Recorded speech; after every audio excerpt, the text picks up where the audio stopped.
આજે આપણે સરગવાની શીંગનું શાક બનાવવાના છે. તો આવી એકદમ સરસ ભરાવદાર શીંગ હોય ને એ જ લેવાની, એકદમ ગરબવાળી શીંગ હોય એની પસંદગી કરવાની. તો અહીંયા આપણે 3 શીંગું લઈ લીધી છે. આ 2 થી 4 વ્યક્તિ માટે આપણે શાક બનાવીએ છીએ. અને અહીંયા મીઠું છે, રેગ્યુલર મસાલાની અંદરથી મસાલાનો ઉપયોગ કરશું.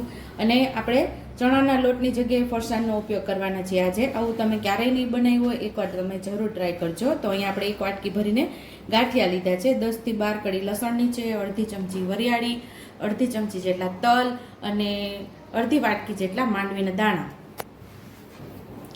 અહીં આપણે સરગવાની શીંગને સુધારી લેવાની છે. જેટલી છાલ નીકળે એટલી કાઢવાની, ન નીકળે તો એ બધી કાઢવાની જરૂર નથી.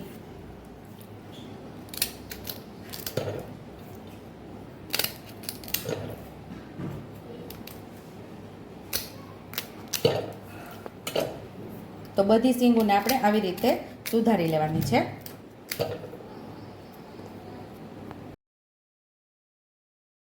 તો આપણે 1 ગ્લાસ જેટલું પાણી ઉમેરી દીધું છે અને હવે આપણે આમાં મીઠું ઉમેરી અને શીંગુને બાફી લેવાની છે. માત્ર 1 જ સીટી કરવાની છે. અહીંયા આપણે ગાંઠિયા ઉમેરી દઈશું, લસણ, વરિયાળી, તલ, માંડવીના બી, આ બધો મસાલો એકસાથે આપણે તૈયાર કરી લેવાનો છે.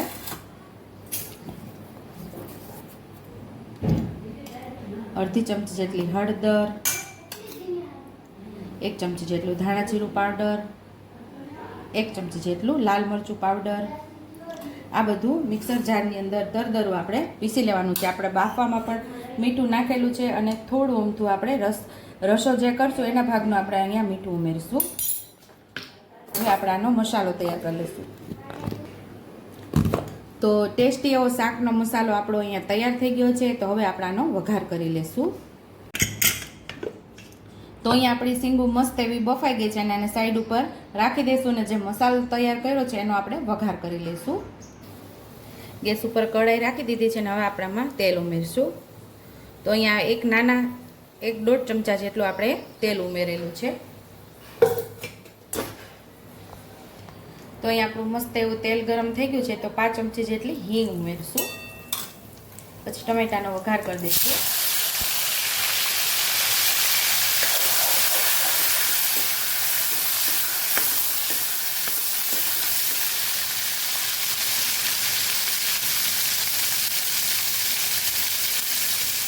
ટમેટું થોડું સકાઈ જાય પછી જે મસાલો તૈયાર કરેલો મિક્સર જારમાં એ ઉમેરી દઈશું આપણે બધો.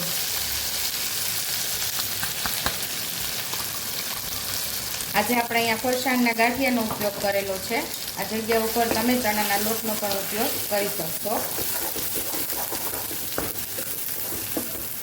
મસાલો એકદમ આપણે સાતળી લેવાનો છે.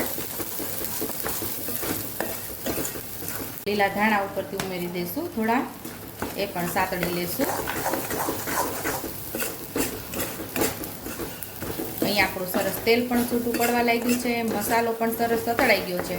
જો તમે મસાલો બરાબર સાતળશો નહીં ને તો તમારા શાકનો સ્વાદ જરા પણ નહીં લાગે. એકદમ ફીકું અને કાચો કાચો મસાલાનો સ્વાદ આવશે.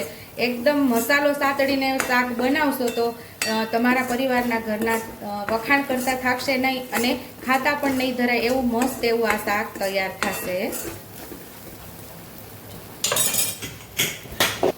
તો આપણે જે શીંગું બાફીને રાખેલી જે પાણી હતું એ પણ સાથે ઉમેરી દઈશું.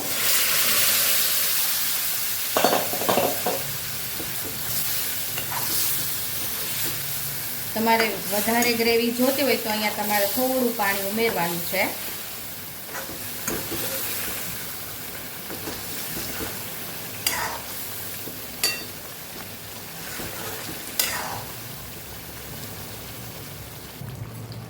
તો ગ્રેવી મને અહીંયા થોડી થીક લાગતી હતી એટલે થોડું અહીંયા પાણી ઉમેરીશ.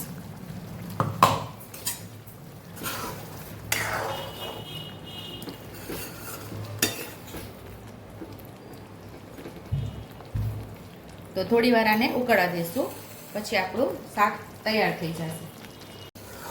તો અહીંયા આપણું શાક મસ્ત એવું ઉકળી ગયું છે. જે પ્રમાણે તમારે ગ્રેવી જોતી હોય એ પ્રમાણે તમારે અહીંયા પાણી ઉમેરવાનું છે. મારા ઘરે એવું રસરસતું શાકની પસંદગી કરે છે એટલે મેં એવું રસરસતું શાક રાખેલું છે. તો અહીંયા આપણું શાક તૈયાર થઈ ગયું છે. તો સર્વિંગ પ્લેટમાં હવે આપણે શાકને સર્વ કરી લઈશું. ઉપરથી લીલા ધાણાથી આપણે ગાર્નિશ કરી દઈશું. જો તમને મારી રેસીપી પસંદ આવી હોય તો મારી રેસીપીને લાઈક કરજો, શેર કરજો, સબસ્ક્રાઈબ કરજો, બેલ આઇકોનને દબાવતા ભૂલતા નહીં અને કમેન્ટ બોક્સમાં કમેન્ટ કરજો કે મારી રેસીપી કેવી લાગી. તો આવજો.